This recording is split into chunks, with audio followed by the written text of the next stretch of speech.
local news source. News 8 at 10 continues. Many demonstrations and events across the country have started conversations. We are giving leaders and the community an opportunity to share their voice. It's a campaign that Wish TV calls We Stand Together. And earlier this week, I had a chance, an opportunity to talk with Ade Alano. He's an investor, an entrepreneur, and a board member of the Indiana Technology Innovation Association. But during our visit, we focused on his written work and how it started conversations on the topic, I Can't Breathe. Take me back to Memorial Day, right around that time when the George Floyd video was released. I think for me, rewinding even a few weeks before that, the Ahmaud Arbery case really shook me and went through a lot of emotional highs and lows. And to be honest, when the news about George Floyd broke, I read the headline, I read a couple sentences, and then just went on to the next story. I felt like I wasn't in an emotional place to really consume it. And it really took a few days before I watched the video, before I dug into the story.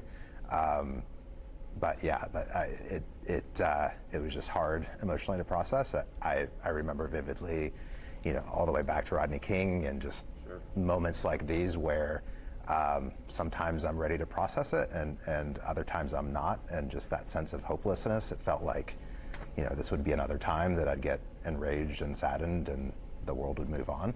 Since you brought up other instances like Rodney King, this is something that we've seen a lot over the years.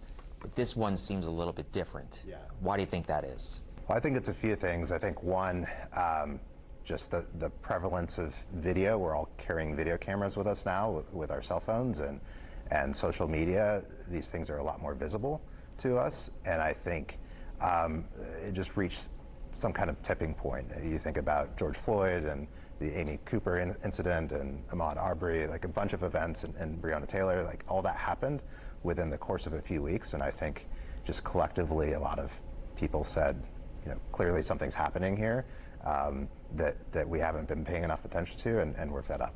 How many days after the incident, or how many days after you saw that video, did you decide to write something and put it down on paper? So I really struggled with that first week about whether, what I should say publicly and what I should write. And to be honest, the day before I published this piece, I went to bed. I'd convinced myself that I wasn't going to write anything. Lots of reasons behind that. I mean, one of them, which I mentioned in the piece, is I have my stories, but they pale compared to some of the other stories that we mentioned. Do you mind reading maybe a little bit of it for us? I've struggled with whether or not to write this. My stories aren't all that special. There are countless others who've experienced worse.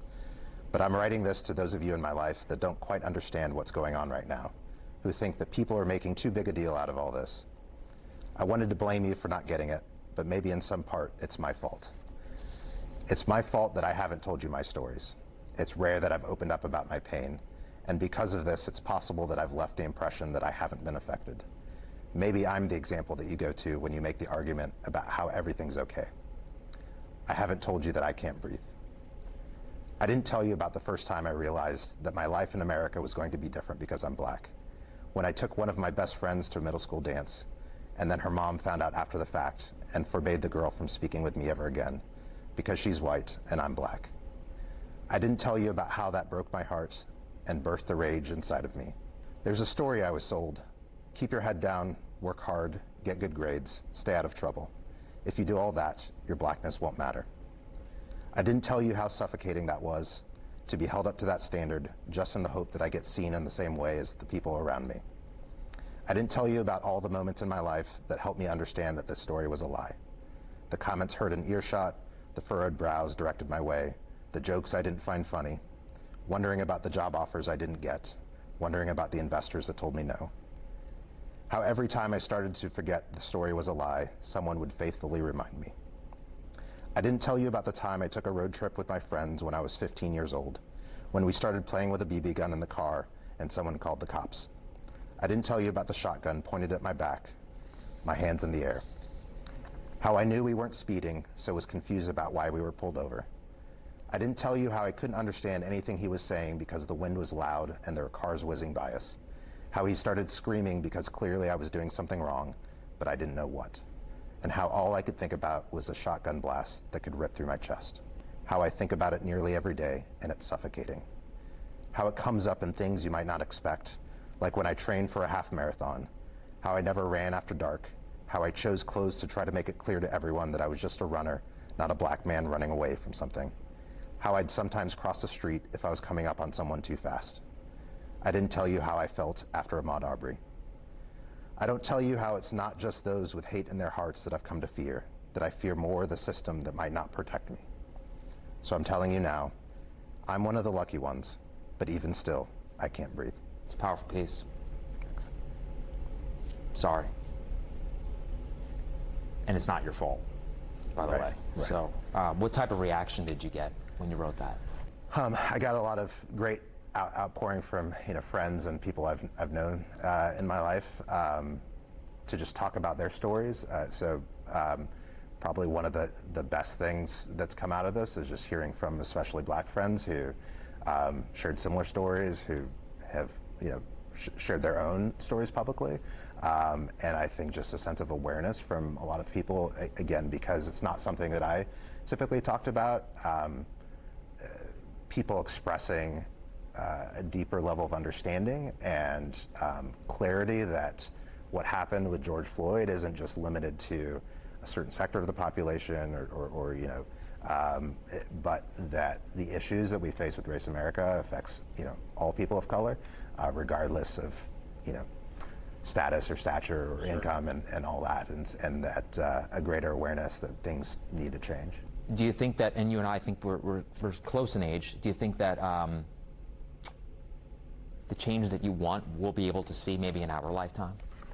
Yeah, if you would have asked me a few weeks ago, I probably would have scoffed at that. But I right now am very, the most optimistic about this than I've ever been. I mean, just seeing the discourse that's happened in the last few weeks and even just the symbolic changes that have happened, I think they're meaningful. I mean, already I think we've hit a tipping point where we will talk about race differently going forward, and I think that's the first step to meaningful reform and change.